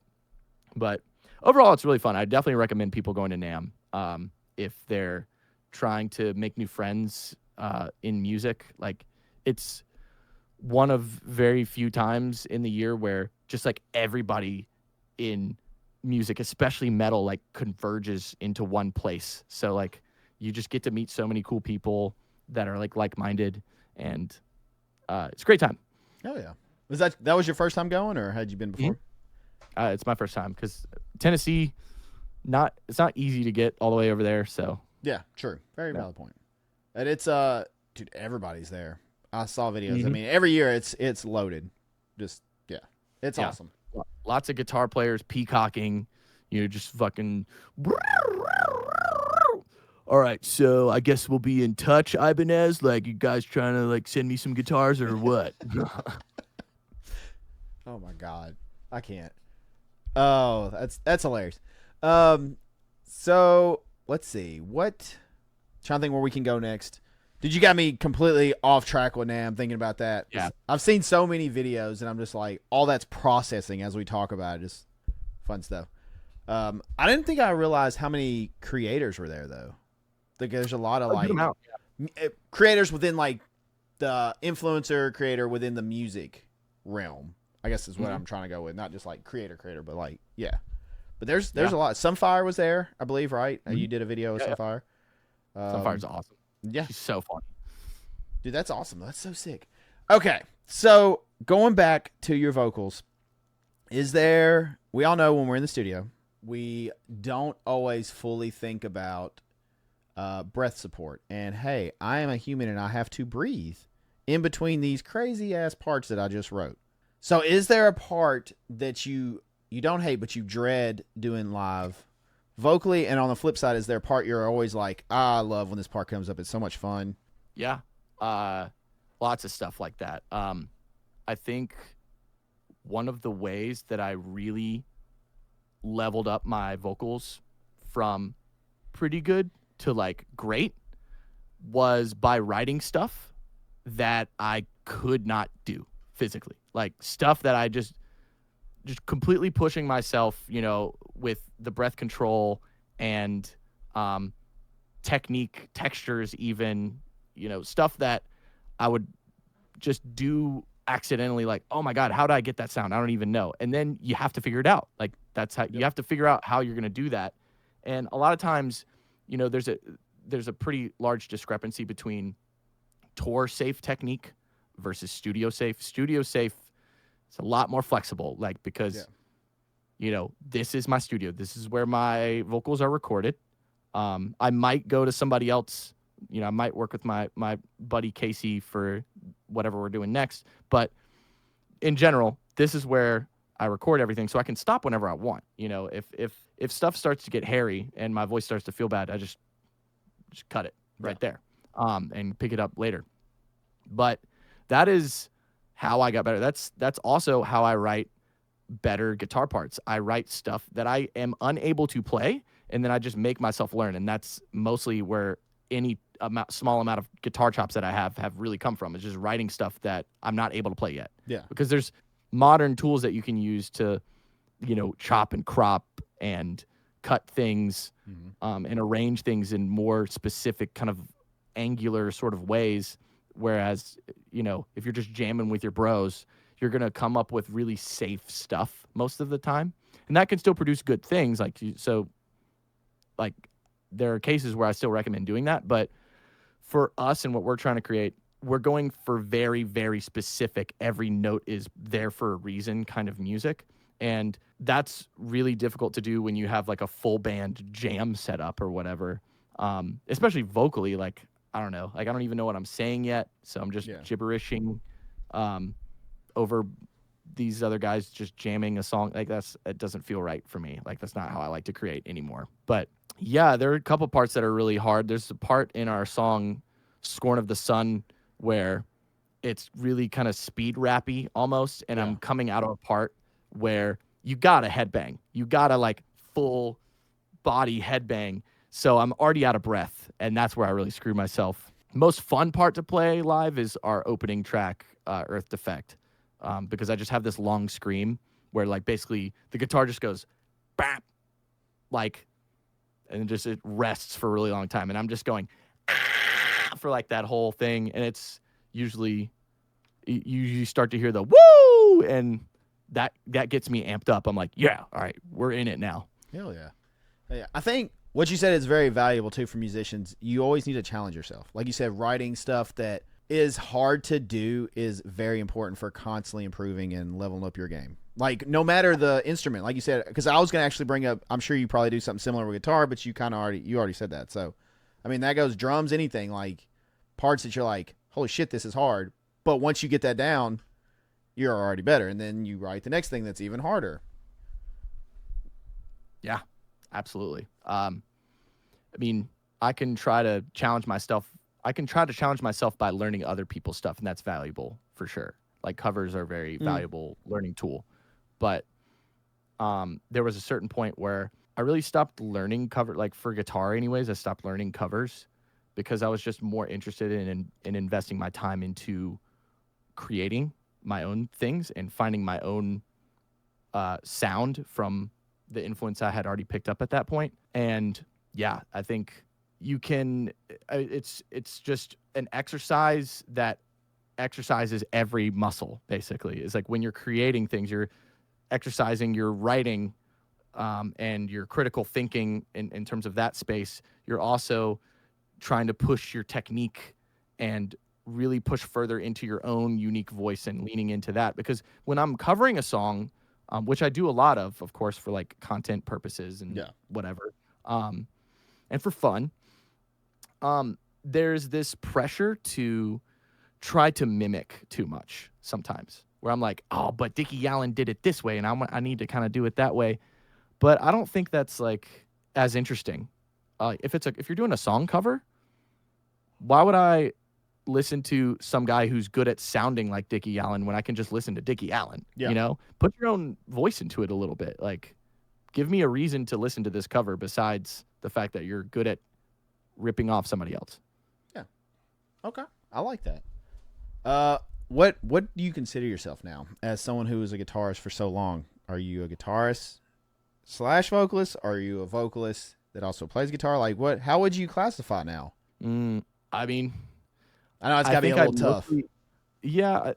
Like originally I'm a guitar player, and that's still kind of largely the way my brain works. You know, when I'm writing songs, guitar is first every time. Like I don't even think about the vocals until I pretty much have a song done. Okay. But I think these days I'm much more recognized as a vocalist, and I'm definitely much more leaning into that. I think this next year I'm going to try to do more guitar content because I want companies to sponsor me, because I want free guitars. There we go. I want Strandberg or fucking Kiesel or somebody to send me some free shit, you know, because vocalists, we don't get the cool gear. I talked to gear companies at NAMM and made some cool connections and whatever, but like microphones are boring, man. They're not cool. It's just like the instrument. This is the part that is interesting, is like, this is where the instrument is. This is just a thing to capture it, you know? So yeah, I definitely, like, my heart is with the guitar still in a lot of ways, but I'm definitely feel like I've been leaning way more into the vocalist thing this past year, especially. Do you think being a guitarist helped you quicker being a vocalist, or has like helped in the long run being a vocalist? Yeah, definitely. A lot of my students who are only vocalists have trouble with certain things. Like for me, my timing and understanding of music in a general sense has been enriched very greatly by like learning guitar, because you have to learn you like the auditory skills of like listening to a song and imagining, you know, what comes next, the audiation element of writing music, where like, okay, we have this part, what comes after it? That muscle has been strengthened for that. And also timing, just like being able to like internally count, like, this is when my vocal needs to cut off. A lot of vocalists will trail on extra time on accident, or fall short, or not land right down like on the beat. Yeah. And also, well, there was one other thing I had. I don't know. Yeah, like learning a guitar is, or some other instrument is, I think, really valuable for vocalists, because a lot of vocalists are kind of just disconnected from what the rest of the band is doing. So there's like the instrument people and there's the voice guy, and they're not like interlocked. They don't sound like together. And kind of knowing what's going on with what your instrumentation is doing will help you write better vocals that fit better and glue better to a song. And it'll also help you be able to start a band, because as a vocalist, if you want to start a band, you are fucked if you're by yourself. You just have nothing. Yeah. You can't do anything until somebody cooks up an instrumental for you to write over. So you're pretty much just stuck either making content online, like covers, or just hoping that somebody shows up for you and just gives you a song. Maybe you pay somebody on Fiverr. Oh my God. Is that a thing? Can you pay someone? Yeah. Can you really? Well, I mean, I know Fiverr's a thing, but like, can you actually pay someone to make an instrumental? If you search like metal guitarists, Oh my God. and you'll probably find some dudes that are like, I will write you a song. Like, I'm curious what those will sound like. I'm sure some of them are good. I'm sure a lot of them are really generic because I was kind of leaning more towards like it's probably gonna be like very generic, like metalcore. Yeah, that's probably. What. Okay, all right. you like piqued my interest slightly with that for some reason. Probably something Bad Omens-y a lot of the time, or like just something like kind of verse chorus. But like if you're writing blank templates for people to write, to buy and write their songs over, it's probably not gonna suit you to make it really hyper specific. No, like you ought to make some generic template thing that they're gonna be like, what the hell is this? I don't know what's happening. Right. Yeah, you're not gonna do something in 13/8. You're probably just gonna keep it 4/4. Yeah, like some nice, radio friendly chords. Yeah. And then maybe a build up and then into a breakdown and then in the song. Okay. Interesting. I mean, you pretty much find anything on Fiverr, so it doesn't really surprise me. But you know. All right, fun question time. Since you like to lean into the humor of vocals and not vocals but metal, do you have a favorite call out that you like to do, like a mosh call? This question is inspired by, and you're laughing, so that means you do. So I'm excited, but it's inspired by like the Kyle Medinas of the world and Adam D's and stuff like that. People that just love to say the most over the top shit that you're just like, wait, what just happened? And then all hell breaks loose. Do you have any that stand out to you? So remember the thing I mentioned about having a notes app for lyrics? Oh God. I also have one called Banter Brain Dump, where whenever I come up with stupid ideas of things to say live, I write it down. Okay. Let's see if I can find something. There's one that's coming to mind. Let's see. Yeah, the one that comes to mind is one time I started off by getting real serious. And I was like, you know what? There's a lot of hate and a lot of suffering out there in the world. But if we band together, hand in hand, we can create so much more hatred. Circle pit, spread your hatred around this room in clockwise circular motion. Or like something like that. And it was like I saw people start to roll their eyes too. Like I totally like fooled them. That was a fun one. I love that. I love the curveballs though, because like, and there's nothing wrong with like whatever you feel comfortable do. Like really. If just the normal call outs, that's fine. Whatever gets the crowd going, whatever works for you. There's just something about the art of the curveball where you're just like, he just said what? Wait, what did they just say on stage? And then like I said, people are diving over, crowd killing, everything's going wild. There's something about that it's an art form in its own right. Yeah, I think the art form of banter is something that very much interests me. And yeah, I respect the people that want to take it a little more seriously. But for me, my personality, I just can't help myself. I just like being goofy. That's like kind of who I am. And also, I think that it helps people remember stuff. Like we could just be another band that tries to look all pouty and tough. Yeah. But nobody buys that anymore. Like people are so desensitized to that now. Like no amount of extremity is going to be enough to really freak somebody out anymore, unless you're really, really like freaking people out. Like unless you're doing some insane stuff, which I respect that.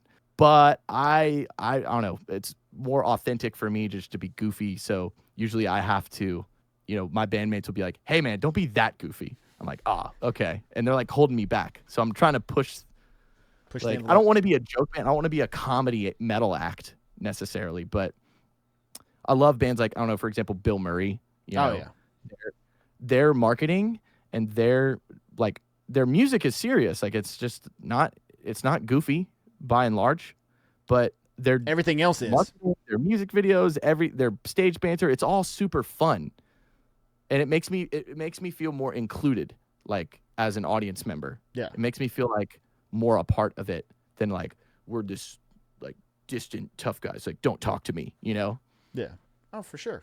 I mean, and part of it too is you're at a show to have fun, right? To blow off steam, have fun. And so like when they're up there having fun and saying dumb shit that they're laughing about and you're having a good time, like, you know, yeah. Oh yeah. All right. This one is a sports inspired question.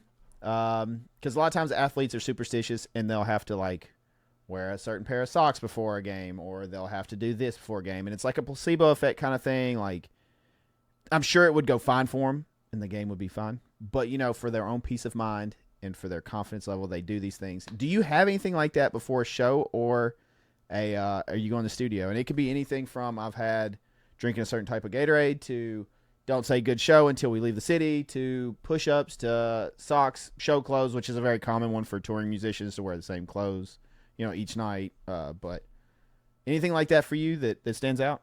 No. Okay. Not at all. No superstitions. I hate superstition. No fist bumps, nothing like that with the boys? No. No. You know, rituals are fine.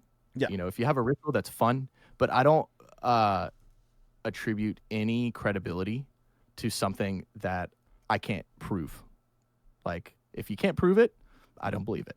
Okay. And so when people are like, ooh, knock on wood, I like to be like, no, how about not? Like, what's going to happen, huh? Like, I like to just like be that annoying guy, I guess, a little bit. But, or like, oh, dude, you jinxed it. I'm like, yeah, well, I'm going to jinx it again. Like, you know. You're walking under a ladder just to prove a point? Yeah. I spit in the face of superstition. I try to actively do that as much as I can because it's fun too, because I like to see people squirm a little bit sometimes. Yeah. You know, and this is all just good, like fun, you know, with my friends. Like if somebody comes up to me and is like, I have to do this thing, like, you know, I'm not going to like try to get in their way or anything like that. But for me, I don't humor any of those thoughts. Okay. Like I said, it's definitely a placebo effect thing. Cause I mean, are the socks going to make that big of a difference? Like realistically, but you know, whatever, to each their own, whatever helps you get to the finish line, you know? All right. So now we are kind of to some of the fun, goofy questions, but do you have a favorite show that stands out to you right now that you've played? A favorite show that we've played. I've already talked about Louder Than Life. That's like, how can you beat that? Yeah. Like several thousand people. Like one of our first shows that we've ever played. Insane. But more recently, we played a show with Intheos, Fallujah, the Zenith Passage, Tracheotomy, and we're friends with all of those dudes pretty much. We don't know Zenith Passage really well because they're LA based, but you know, Simon from Tracheotomy is my buddy. I tracked vocals for them. Oh, sick. Or not my vocals, but Simon's vocals. Yeah. For their last like double single thing. We're boys with Fallujah and Intheos. They're all here in Nashville. Absolute homies. And that show was awesome. It was at the end originally, so small, like 250 cap room. Then it got upgraded, kind of like the week or two before the show. And then like to exit in, and then that sold out. So it got double sold out, and it was just like the perfect show for us to be on because, you know, plenty of nerds, plenty of music nerds in the crowd. That's who likes our shit. And yeah, show's a great time. Oh yeah. I have to, oh, sorry. What was that? I was just saying, it's like a big homie hang fest, basically. Yeah. There has been an influx of musicians and metal musicians specifically coming to Nashville. You touched on Fallujah and them. There's so many. There used to not be that many. Like you had a few, you know, signed bigger bands around the area, but now more and more are migrating. Like I ran into Brandon from Atreyu at a show one day, and they moved from California to Nashville. I was like, should have done this a long time ago. It's so many people. I'm trying to think of, there's Wage War. Some of Cody from Wage War is somewhere up there. You know that. Of course, you said Fallujah, and just the list goes on. There's a ton. The list goes on like forever. I think part of Gideon actually lives in Nashville now. Yeah, I think the drummer from Gideon lives in Nashville. I've met him a few times. Lots and lots and lots and lots of people. I mean, you'll just be at the grocery store and you'll be like, "Oh, hi, so and so from so and so band that I love and have listened to for my whole life. Yeah. Nice to meet you." And that's just kind of normal here now. It's like a little How mini is it? I guess is where I was going with LA that. where Like people are a little bit in this nicer. day and age, with how many metal musicians are in the area now, how is it like having that? Oh, it's awesome. I love it. I mean, a lot of locals here feel like Nashville has really departed from its original charm, which is valid. It's become way more touristy. Lots of people are moving here. Rent prices going up. Traffic getting worse. You know, the old small town thing is just sort of going away. But you know, a lot of I didn't want to live in LA or New York personally. Like, it's a little, those places are fun. I love visiting, but living there is difficult and it's expensive. And if you're a musician trying to make it, Nashville's not cheap, but it's you can work with it a little more. And I like I grew up in the South. I grew up in Raleigh, North Carolina, so I'm kind of used to sort of the cultural customs and the way of life around here a little bit more than the sort of hustle and bustle of places like New York and LA. Yeah. And I just like that in Nashville, people are a little bit more open. Like, you can talk to a stranger here and it's not fucking weird to do. Like, you just, "Hey neighbor, how's it?" You talk to your, the person bagging your groceries here. And a lot of my friends that are moving here from LA are like, "What the hell is up with that?" I'm like, "Dude, just embrace it." Like everybody here is just super chill and friendly. Like, and sometimes it's kind of fake, to be honest, like, because they think they just have to be like forced nice. Like, "Oh, bless your heart." They don't mean that. They don't care about you. But most of the time it's great because it makes things very open. Like, you can talk to anybody and people won't just ignore you. Like, and when I was in LA, I was there for like an internship when I was in college. I was really trying to like, "Hey, can I like get a coffee with you? I want to pick your brain." Like, it was really hard to get people's time. Yeah. It was more about like, "Well, what can you do for me? Like, what's your follower count?" That kind of thing. Wow. Here, there's not as much of that. Hell yeah. Okay. I was just curious how it was. Like, I love coming at you from all angles with these questions. We're covering a broad spectrum of like all kinds of shit. Oh yeah. All right, advice for bands in 2026. The industry, we've kind of already talked about it. It has definitely changed. Like, models and way things are approached now are different than how they used to be. So what kind of advice can you give the bands out there in this day and age? You got to post 17 times a day minimum. No. But yeah, like, it is a lot about social media now. Like, that is the unfortunate thing. Mm-hmm. I have been fortunate enough to kind of figure it out and find a space for myself.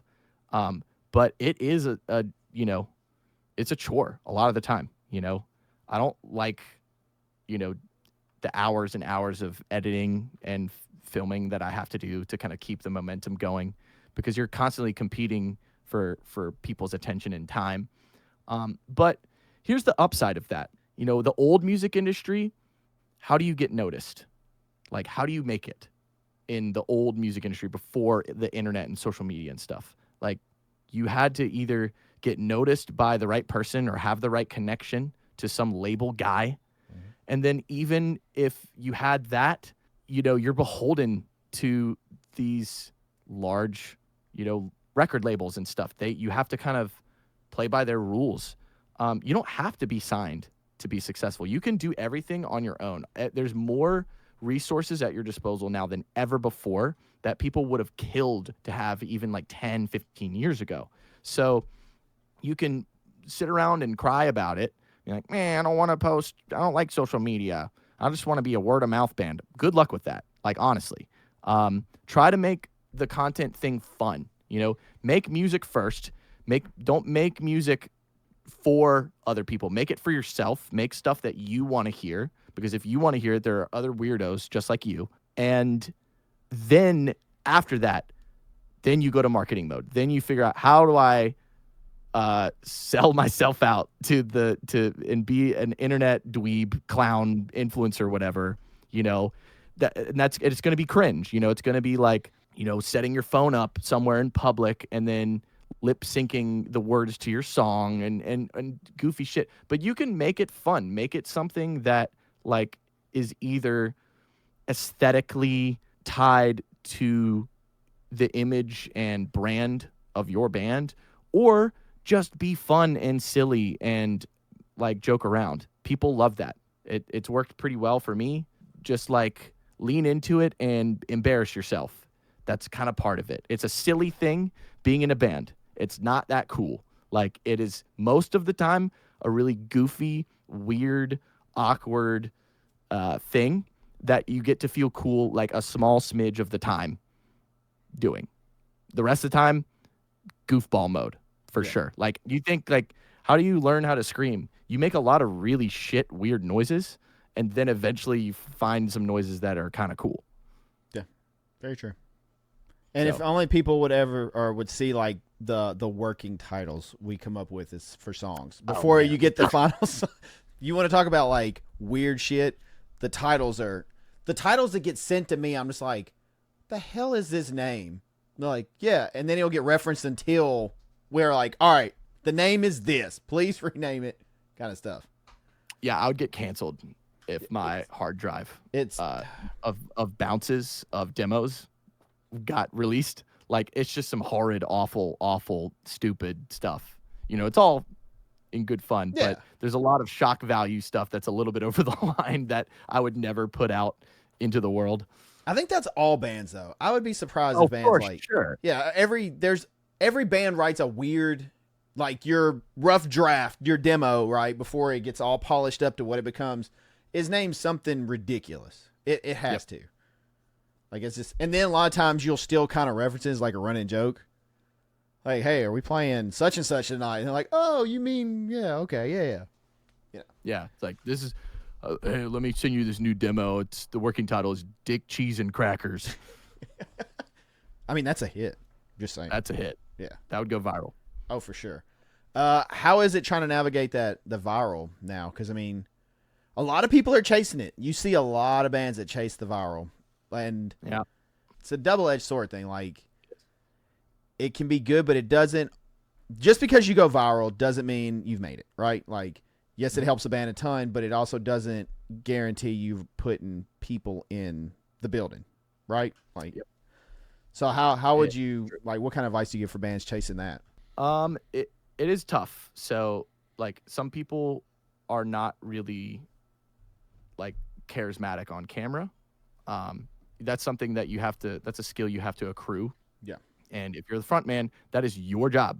If you are the front man of the band, you got to stick your face in front of that fucking camera and be like, hey guys, what's up? It's fucking Taylor from Dissonation. Hey, we got some shows coming up and whatever. And you have to like, represent the band, like be the face, be the voice of the band, in more ways than just singing and screaming. And, the way I think about content is it's like a funnel. Like, so we have some content that will make that's very wide funnel, very top of the funnel stuff. So like this is like more broadly relatable memes that happen to have our music on it or something like that. That kind of thing is more likely to capture quite a lot of views and possibly a lot of shares. And there's going to be a small amount of those people that are going to make it down the funnel a little bit, that are actually going to start caring about us and what we're doing. So most of the time we're trying to keep it relatively in the ballpark of things that have to do with what we are doing. And not like some bands make the mistake of they're only making metal memes. They're like a metal meme page that also, but it's like their band page as well somehow. And then they post their tour flyer or whatever, and nobody likes it because they're like, nobody's there for that. They're there for the memes. Yeah. So they don't care about your music. They never did from the get-go. So you're immediately cultivating an audience that doesn't care about they'll drop you in an instant, So you need to have a good mixture of that, some maybe wide funnel stuff just to try to see if you can jolt the system to give you some more engagement. But really, you want some of that more like intimate stuff, like, hey, here's us playing our music, actually. Like the selling point of this reel that we made for Instagram is the band and the music we make and what we're doing. The reason that you would like this or comment is because you like us and what we are making. So you have to make some of that too, but you have to find a way to make it more interesting than just like, our singles out, check it out. Like, nobody cares. Like, try to be creative, try to be fun. You have to have a hook in a sense. Yeah, it's got to have a hook. It's an entertainment, like, it's not social media anymore. It's an entertainment platform. When was the last time you scrolled through your For You page or whatever and you saw your buddy, like, from high school? No, that doesn't happen. You're seeing people who are going viral and who are trending. So if you want to be one of those people, you got to keep up with how entertaining that stuff is. And that's an entirely different skill set than making music and being a good musician. It's tricky for musicians nowadays with that. Like, it's different. Your mindset has to be different to make it in this day and age. You have to evolve with it all. It's true, but my music would never make it on the radio. So effectively everything I'm doing right now. So you're saying you're not going to play with Nickelback? Come on. Yeah. Like, the old school way of, like, no social media, the bands are just the bands, like, I don't want to live in that world. Because we've seen all the bands evolve, and they have to do it now. I want to make. They have to take social media people and content creators, like, on the road with them to help make stuff. Like, I feel like all the bands, the bigger bands that are really doing well, are evolving with the times to implement that to it. Yep. But I think the bands have to also be creators themselves. A lot of the time, you have to have at least a couple guys in the band that are willing to, like, put in the work on that side of things.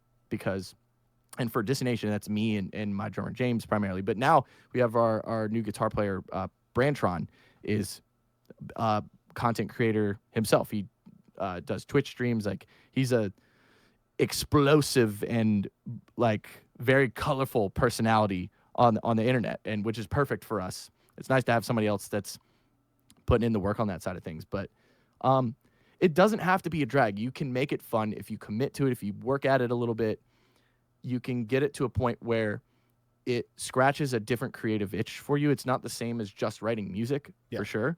Maybe you prefer that, but it doesn't have to be lame. Like, it doesn't have to be like, did I just write the song of the summer?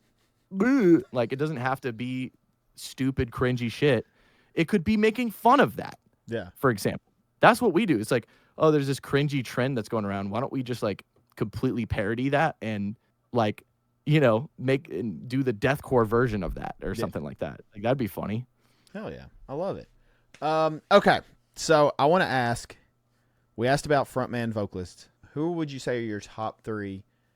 I want to label them together, but I kind of want to also separate them. So I'm curious, like, how you would break down, like, who are your top three frontmen, who are your top three vocalists? We're going to really put you in a tough spot here. Some of the ones I mentioned for sure. And they can be in the same. You don't have to, like... Yeah, like Brian Garris, really great. Like, frontman. I really like, Trevor Sturnad is, like, probably my favorite of all time.